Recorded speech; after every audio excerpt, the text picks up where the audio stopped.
பெருங்குடியில் வாழும் மக்களுக்கும் மடிந்து போன அனைத்து ஆத்மாக்களுக்கும் மறுபிறவி எடுக்க வேண்டுமே சுதந்திரம்.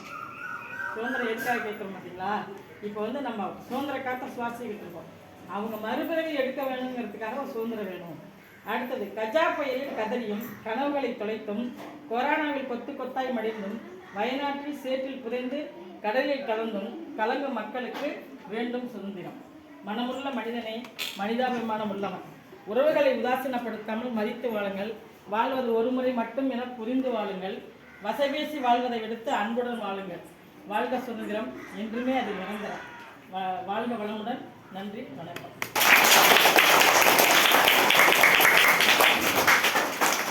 அம்மா சுபாஷ் சந்திரபோஸை பற்றி பேசினாங்க. அவங்க இளைஞராக இருக்கும்போதே தேசப்பொருட்களில் இறங்கி தேசத்துக்காக பாடுபட்டவங்க.